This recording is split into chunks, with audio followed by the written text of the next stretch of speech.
right, so good afternoon. I want to welcome you to our session today on establishing a management system, creating that special sauce.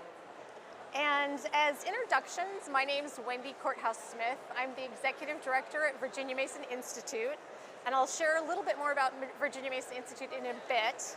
I am delighted to be here. This is my second year at this conference, and it's a fabulous opportunity to meet and learn and share with others.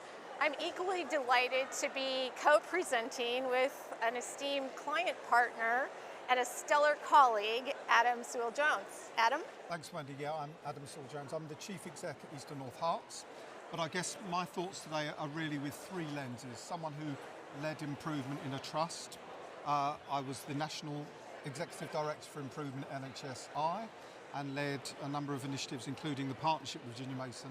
But most pertinently, I'm the Chief Exec of a trust just embarking on a journey around this quality management system. So that's the particular lens I guess I'm sharing today. Great, thank you. So the purpose of our time together today is to really shine a light on management systems.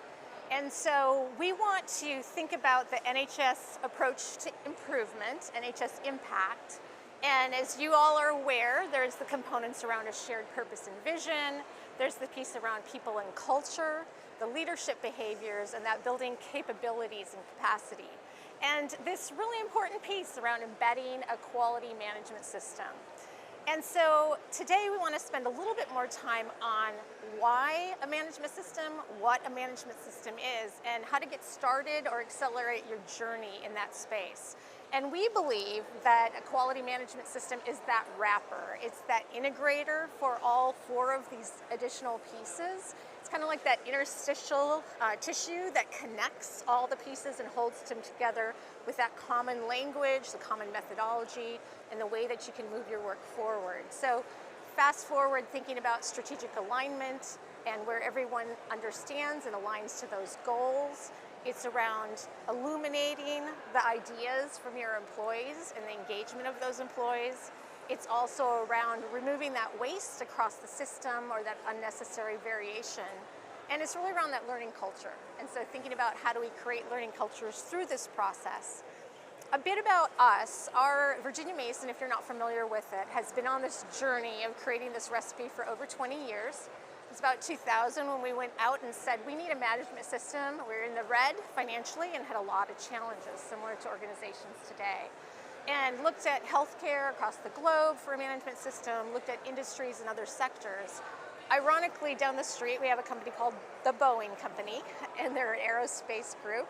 And they had taken the Toyota production system and translated it to aerospace and said, you guys really need to have a look at this. And so we did. In 2000, we went to Japan and looked at this car manufacturing company and recognized they were treating their customers, their clients, better than we were treating our patients. And they had high quality and high safety, and they had engaged employees across the whole process. Anyone in that organization could stop the line by pulling a cord of the automobile process. And so we knew there was something there to learn, and so we've taken it since that time and translated it to healthcare, which is where we are today. And we've had 20 years of application, but some of you might have seen some of the work with the Warwick Business School report. Anybody familiar with? I'm seeing some head nods, yeah. So looking at a 5-year study, 5 trusts, Adam was deeply involved in this work, and so he'll have a perspective to share on this as well. But really thinking about how do we share and spread the lessons learned as we do this. And we think about bespoke management systems that are tailored to your organizations, not a drop and lift type of thing. So you'll see here about 14 years of experience with NHS partnerships across the globe. We have many countries focusing on this work. This piece is really important to us because it's so important to walk in the shoes of those that we serve. And so we have our own learning lab, our own healthcare system, 11 hospitals, 300 clinic sites, 18,000 employees. I call it my 24/7 learning lab because they're all about improvement. Everybody from the housekeeper to the dietitian, to the person in radiology, pharmacy, the clinical excellence, everybody working each and every day on continuous improvement. So really an opportunity to think of how we share and spread that. This just gives you a snapshot of some of the countries and the clients that we've been working with trying to embed management systems across healthcare. So NHS Impact has put forth a blueprint for this work, and we know that having a blueprint is important, but also how do that implement that blueprint can be quite daunting. And so important to think about the why of a management system. And I kind of feel like you've probably heard a lot of this already today, right? In almost every session, I think you're all acutely aware of the financial challenges that we have, the post-pandemic challenges that we have, the workforce staffing and real challenges there. This is looking at that urgency for change with some global issues, and we see this across the globe. And we think about kind of traditional responses that we typically invoke. And so how do we move and shift away from traditional responses? The first one, looking at staff shortages, for example, it's so common for people to think we just need to work harder. We need to work longer. We need to be really putting ourselves in. And that's at all levels of the organization, including the front line. And that's a very traditional response without that systems approach. Thinking about financial challenges and cost cutting, where we're cutting into that DNA of the organization or into the muscle of the organization. And so again, these traditional responses that we know aren't sustainable, that we know aren't going to work, and thinking about how do we really think about this differently. And that's where we're wanting to invoke the idea of a bespoke management system that creates a system to address these significant challenges along the way. So thinking about what is a management system, I'm going to turn this over to Adam. Thanks very much, Wendy. So the NHS is great in new terminology, and we suddenly have buzzwords, and I think quality management system, or QMS, is becoming a bit that way. But I just want to perhaps explain a bit of context and what a management system isn't, and then try and give you a bit of framing. Because I recognise here there'll be people who've lived and breathed this stuff. I recognise one or two faces who've been working in this way, and others this might be very fresh. So I would frame improving quality in three ways. There's improving quality, there's quality improvement, and there's a quality management system.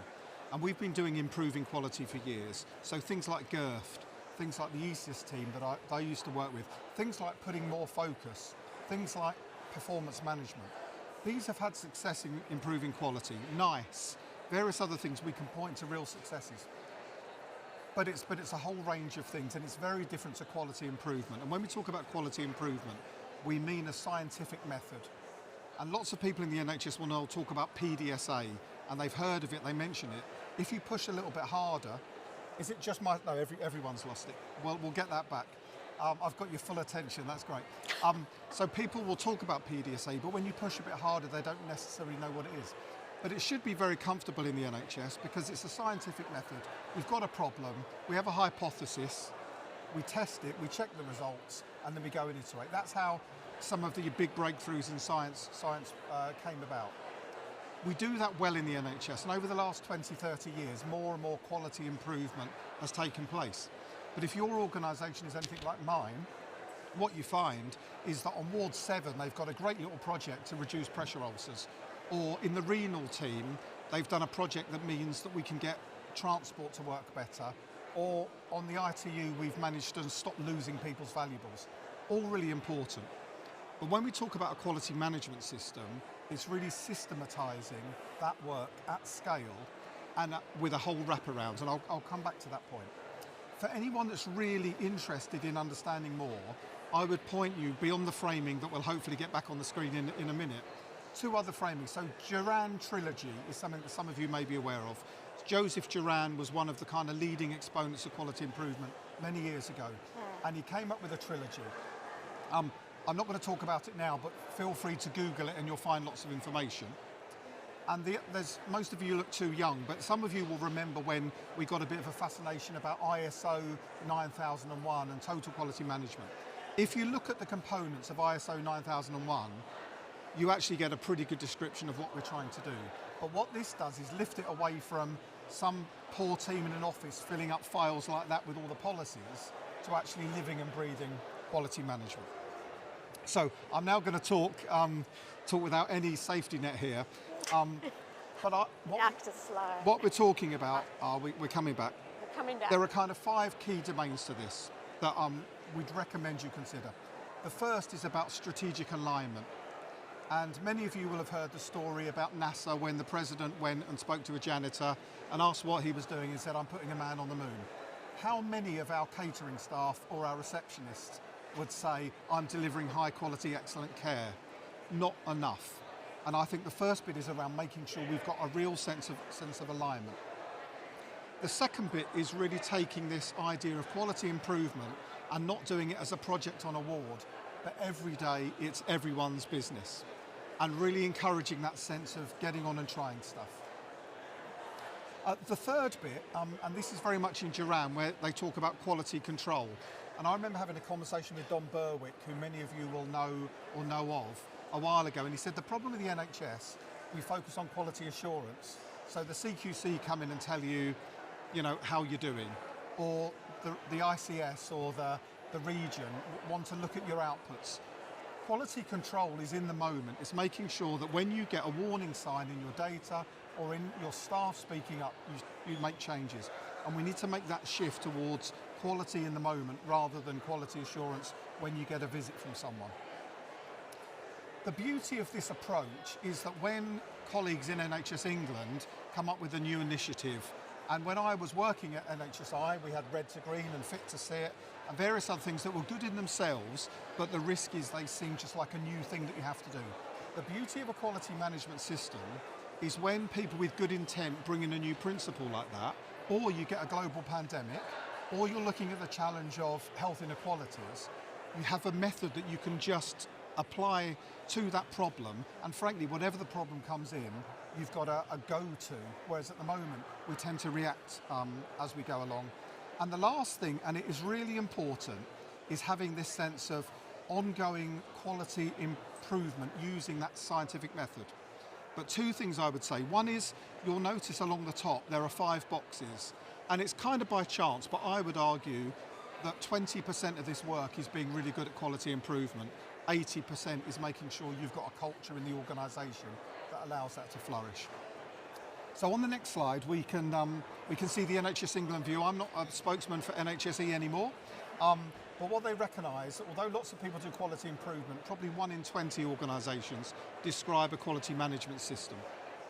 Everyone is starting in a different place, so some of your organisations will have well-embedded QI team, lots of work. Others will just be starting on the journey. So for NHSE to say this is what it looks like is completely inappropriate. And one of the things that's really important is understanding where your culture is and how ready you are for this work. We need to better use data. So when I was at NHSI, we set up the measurement for improvement team that became Plot the Dots and various other things. And it's great to see now across the NHS, people looking at data over time, looking at variation and understanding signals from the data rather than where you appear on a league table. And if you're red, it's bad. And if it's green, you can rest easy for another month. The sense of unification, NHSE very sensibly have said, we all need a quality management system. We need to work in the same way, but it doesn't matter whether you're buying it from Virginia Mason, whether you've got a team in your organisation, whether you work with the IHI, etc., etc. So the core approach is the same, and it's about what flavour you have and how you develop it. Everything's full of jargon, and I've used 1 or 2 bits already, but we use it in the NHS. We think everyone gets nervous about Japanese terms, and then if you talk about PIDMAS and PTLs, and most people haven't got a clue what we're talking about. So how do we make this language that everyone understands and do that self-assessment which has come out to every provider? But importantly, NHSE, I believe, and I'm being a bit controversial, they certainly say it, they understand that behaviour change matters. And you can't just train everyone in the tools. It is about their behaviour as much as anybody. Time will tell, but they're certainly right on it. If you don't get the behaviours right, you're going to struggle with a quality management system. So just on the next slide, breaking down a little bit more. So this has been described as what's the secret sauce, and it's not that big a secret, and more people know it. But the big secret is it's blooming hard work, and I think that's the thing to take away. It doesn't happen overnight, and it requires, ongoing energy. But these are 4 domains here. But you can just see coming through in the grey, the first point is the patient is at the centre. We only exist to serve patients. That's why we're given billions of pounds every year. We're not given that money to give job opportunities to our staff. And that can create a real point of tension, because without good staff who are motivated and engaged, we won't deliver great care for the patients. But we need to frame what we do around the patient, and that's not just the patient in front of us, it's the patient we're not seeing because we're too busy doing whatever we're doing. I've already mentioned shared vision and having people focused on that. The culture I cannot underplay. So as part of our work with Virginia Mason, the first thing we did is a cultural assessment. And if we did no more work with them, the value my trust has taken from that, and leadership hearing some really strong messages that they kind of knew but would be able to talk themselves out of, has hit home really powerfully. And directly as a result of that, some big changes have happened without any improvement techniques, any learning new stuff, but people have realised they had to change. Compassionate leadership, and leadership is the big challenge, and I'll touch on it a bit in a minute, but some of you will remember Michael West's work a few years ago when we produced Developing People Improving Care. It's a national framework that I remain very proud of. We work very closely with Michael, and that sense of being compassionate leaders, listening to what people are saying, go and see, look at the data and take sensible action. That's what this really is underpinned by. And finally, it talks about the kind of improvement science. Mary Dixon Wood, who is probably the leading academic on QI in the NHS, wrote a paper basically saying, does quality improvement improve quality? And the answer wasn't great. But one of the things she picked up is that you have to do this stuff with real fidelity. And that means we don't just have everyone being able to tell you what PDSA is. They need to understand it, live and breathe it. And if we do that, then it makes a huge difference. Next slide, please. So where to start? This is me still, okay. So this just takes, I think, a bit the next layer down. So when you're talking about your vision, you could just copy the trust next door, because most of us are trying to do the same thing. But even if you get to that point, how well do we take our people with us? How well do we get them to have a voice? But importantly, as well as our own people, how do we bring the patient into that journey? Because my experience is that when you start to talk about to patients what they really want, it's often different to what we genuinely believe as clinical leaders, clinical practitioners. So in maternity, for example, there was a huge thing made about choice. And in the trust I worked with previously, actually the women weren't really interested in choice. They were more interested to know that the older sibling that they had was allowed to come to the antenatal appointments and wouldn't be kind of tutted at and had the right facilities. That mattered to them. Whereas actually they were far more willing to be guided by the clinical professionals as to what was the right pathway. So it's really important that we really understand what our customer in that sense means. The other bits here I'm not going to touch on because they speak for themselves, and there's a risk we repeat ourselves. And so the last thing I'm going to say before I hand back to Wendy is this sense of a golden thread, and she'll touch on it in a minute. Most of us will be able to show on a one page our long-term vision, where are we going to be as a trust in 10 years. But can we all honestly say that then flows through our organisation to say, and these are the plans to get there? What does that look like this year as we take the first step on the journey? How does that play down into the pathology department or the porters or the finance team beyond the UEC pathway that we're all saying we're going to fix? And how does that relate back to me? So how do my individual objectives as the chief exec or the head of the portering team align to that? And so this is where this approach really comes in. There's a technique called catchball, and it's really effective when the executives start to look at what they think and they pass that down. They literally throw the ball to the next line, who knock it around and then throw it back, whilst they then throw the ball further down. And by doing that, that sense on the earlier slide about inclusion and transparency allows people all to have a say.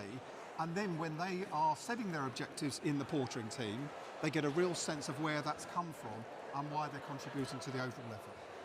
Great. So this leads off of where Adam was just describing around that inclusion and that compassion component. And so thinking about a management system that has this psychological safety as part of the key elements of a climate. I know we talk about culture a lot, and culture is kind of that longer term range. We think about climate. Climate could be something as simple as the tone of your next leadership meeting. It could be the behaviors expressed at that meeting. It could be how you walk down the hall. So that climate you're creating within your organization is so impactful. And so some of the things we think about with the beliefs here, you actually can't see them as their tentacles go down into this reader board, but I can share with you what a few of those are. So the things about patient first. So we talked a little bit about how important it is to have that patient voice. And so the patient defines value. And so value based on patient and thinking about how do we rid things that are non-value added as we do this work. It's about getting those closest to the work who do the work and understand the work, who are actually improving the work. And that's through a culture of respect. And so some of the things that we've done with respect is take a simple word like respect and say, what does it really mean to be respectful? What are the behaviors? And again, to Adam's point, thinking about catchball and getting input from those across the organization, how do they become the words that we use for respect? It's our team members' words, it's our staff words, it's our employee words, and our patient words as well equally. And so those tend to be. Transparency is another one around making sure that we're sharing information, we're building that trust, we're being open and honest and sincere around that. And all of these beliefs that we have that are so important for this journey have to have that element of psychological safety. So to get those ideas, to get the voices of others engaged in this work, how do we create that climate of psychological safety? I always, when I say the word psychological safety, I feel like I have to give kudos to Amy Edmondson. If any of you have read her book, it's a great place to start if you haven't on it. But really, that is the way that we take those voices and move throughout a system where people feel like they can share their concerns, they can share their ideas, and they know that they're going to have staff safety and satisfaction along with patient safety and satisfaction. You've probably seen this if you've looked at some of the Warwick Business School work. So this is some great summary slide, kind of an infographic that Nicola Burgess put together on this. And so when we think about a culture and using that management system piece, you can see there's kind of 6 themes that she's placed here. If we think about the first one that's so important is around how do you create that readiness for that transformation or that change or that journey towards improvement. And so thinking about that in very simplistic ways can be down to someone's values. You know, are the values you have in your organization today relevant? Are they timely? Do people understand them? Do they feel a sense of pride with them? Or are they kind of just words on a paper? Do we live those and are our behaviors aligned to those? And so ensuring you have that in place is a key element of one of the lessons learned for this. The embedding routines in everybody's day. We often find people who say, I don't have time to do the improvement work, I'm so busy with my work. And so thinking about how do we free people from that non-value added work, the burden of work that they're doing, the waste in some cases, and free them up to actually do the improvement real time, day to day, whether it be during a huddle of nurses, whether it be a leader rounding, and trying to really embed that in our practices. And again, this is not specific to an improvement team.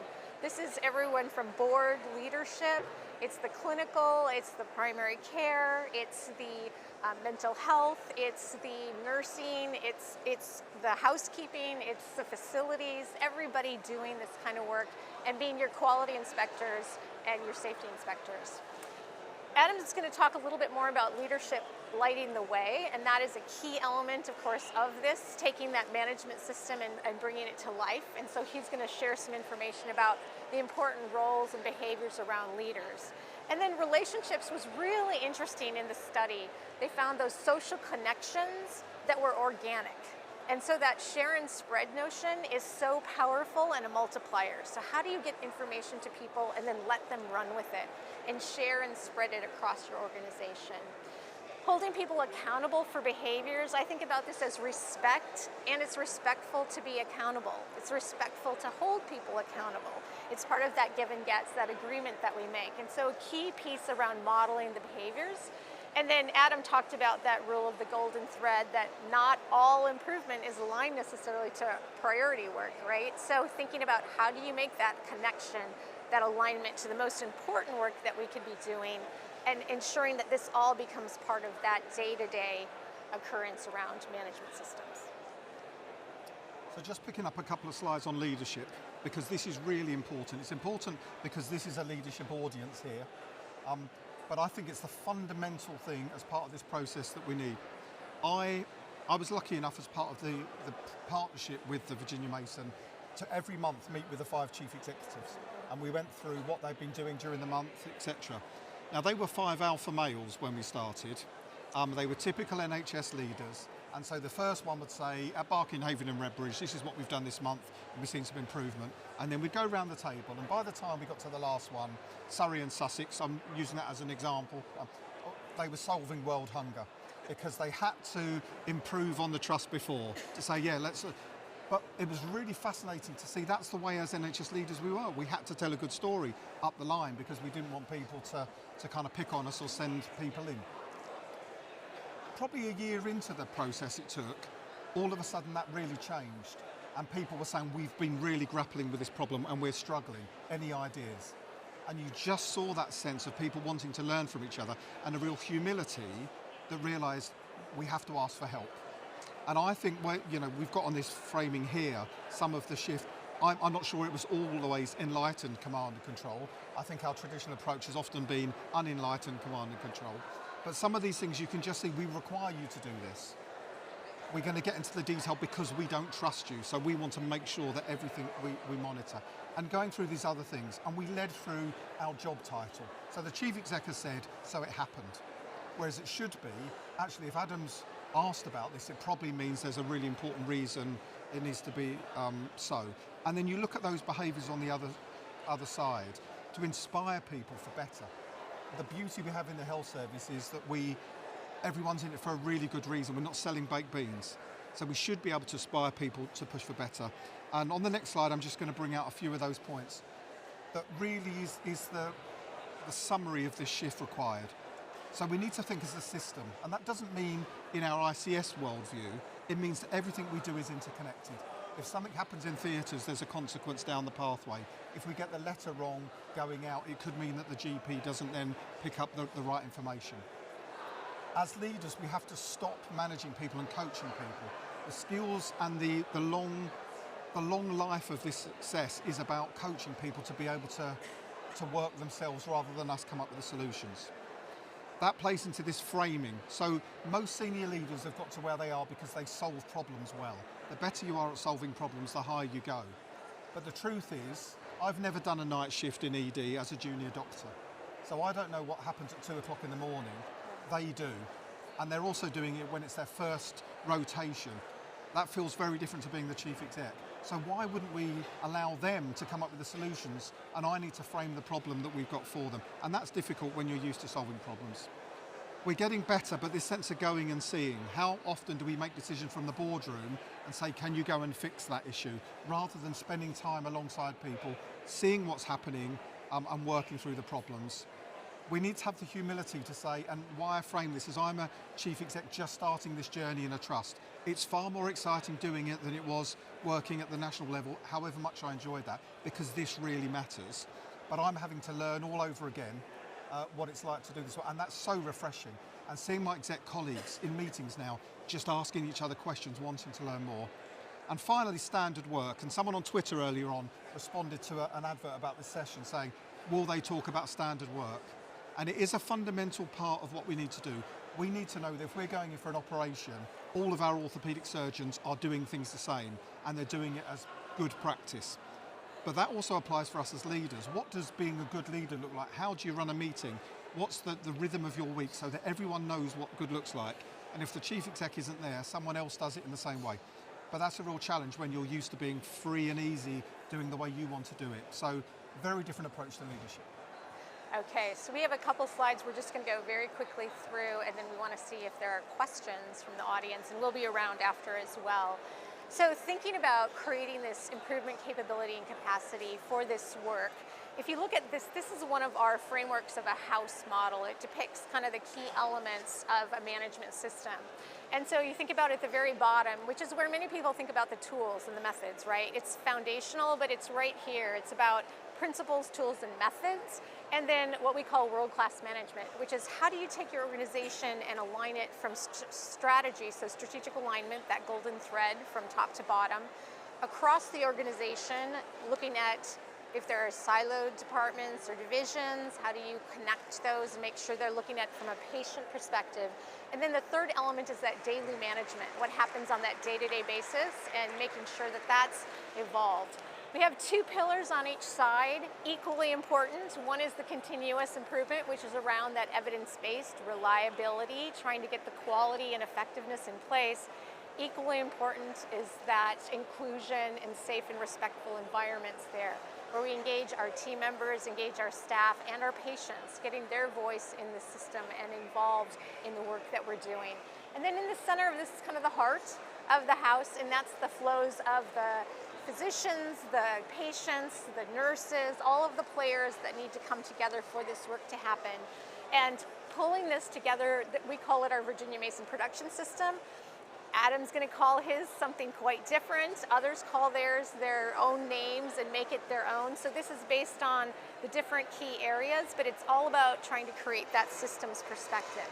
And then our last slide is about wrapping this all together. So if you think about the key elements of NHS Impact, how do you take the leadership, the improvement capabilities, the purpose, vision, investing in people and culture, and really wrap that management system around it? It creates the routines, the architecture, the infrastructure for those things to happen. A great example of this is leadership behavior by themselves is great, but as Adam was saying, what's the routine, the standard work, the accountability to make sure those things are happening day in and day out.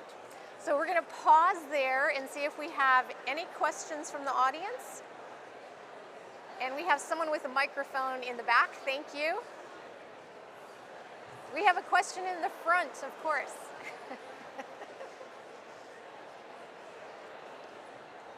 Hello, just us work. Sorry, it's a bit freaky with the headphone and everything else. Yes. My name is Peter from Dorset, and thank you very much for sharing that. Really inspiring. I guess my question is, of all of that you've been through, what did you find the most challenging in terms of the impact on the way leaders had to behave? Okay, so in terms of our trust, we are literally 2 months into this, so it's really early. But we're already getting that sense of, from consultant body, who are generally very excited, but there's a reticence because we've been and heard all of this before. You did that initiative 2 years ago and you had that firm in and whatever. And one of the real shifts is explain to people, no, this is very different. This isn't an outside firm telling us this is what you'll do. You know, one of the big consulting firms who say, we've come in and told you this is how you run theatres and save £5 million. This is about saying, this is the problem, guys. There is a blocking flow here. How do we work through? And so just taking people softly through that journey is going to be the emerging challenge. It's already started being. I think my reflection on the programme with the other trusts is that sense of the more senior you are and successful, the bigger curve you've got to shift. And so saying to someone who's well recognised as a successful chief exec, by the way, you've got to change the entire way you do it is a tough ask, in the same way that if you were a surgeon and the lead surgeon and all of a sudden laparoscopic surgery came in and all these young whippersnappers were doing it a different way, that's quite a challenge to say, I've got to go back to school. But I would say one of the quotes that comes through in the Warwick Business School report is one of the chief execs said, I've had to completely unlearn how to lead, but I wish I knew this 10 years ago because it's so much more fun. And I think there was a real sense of getting people to have that confidence to take that step and say, I need to learn from scratch. But once you've done it, it just becomes kind of really liberating in terms of what you can achieve. Yeah. I would add two things really quickly. What we've seen across other places is leaders taking off their capes, trying to jump in and solve the problems and instead framing them. And the second is advocacy leadership, which isn't a bad thing in itself, but advocacy tends to be, I'm going to protect my department or my area. And when you're looking at a systems approach, you need to be looking at the bigger picture, the system. And so those tend to be real challenges for people as well. Other questions? Oh, we have one here.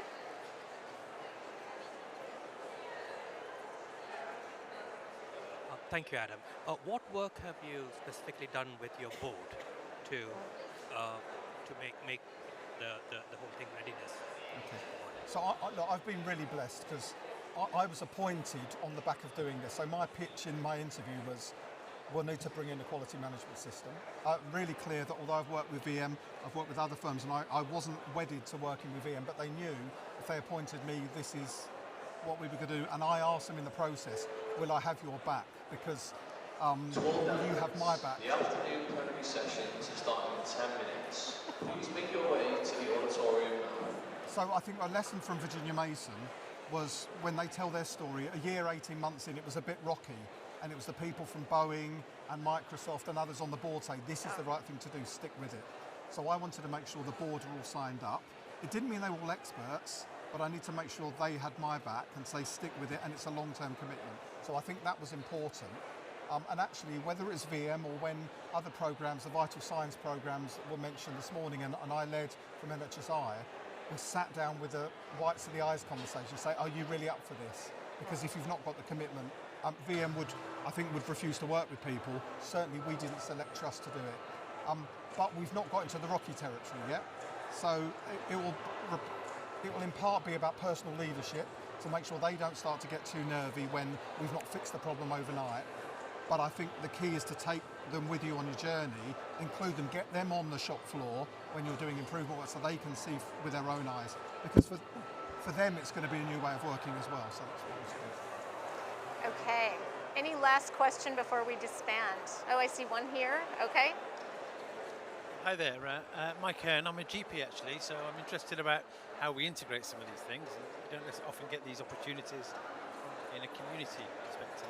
So I'm just wondering what you've done or what you're looking to do where these kind of difficult conversations that we all need to have between providers would actually, I would imagine, sit very well in this space. So 2 or 3 brief examples. So when the programme was in place originally, Leeds wanted to do some work on respiratory pathway.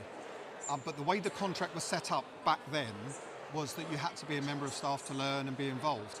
So when you've got a GP saying, well, hang on a second, you can improve what happens for respiratory patients in the hospital, I can stop some of them coming to you if you work with me and change the process.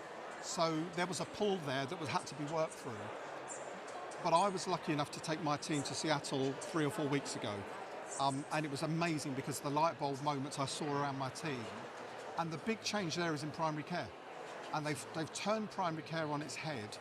And there is an opportunity for us because as GPs, I'm hearing regularly how stressed people are. They're not getting home on time. You know, young GPs with young families don't get to see the kids in the evening. We can change that to mean they get their work done in the day, they get home on time. So I think there's a real opportunity, and our GPs locally are very keen that we're hearing all about this. So when we choose our first big events to do, we're going to choose some ones that have a real direct impact on primary care locally, to take some of the burden, because we've not used the language, but a big part of this is the burden of work. All of our staff are feeling done to and can't cope. But part of that burden we put on them because our processes are poor, we argue with each other, we send letters back and forth. So I think there's a fantastic opportunity to really light up primary care locally, making the burden of work great for them, but making the patient experience a lot better. So I'm really excited about primary care in this. All right, before we let you go, can you please make sure to give feedback? NHS Providers is all about feedback, and they want to get your feedback about this session with a QR code. So thank you for that, and on behalf of Adam and myself, thank you for your time today, and we'd be happy to answer any questions people have afterwards as well.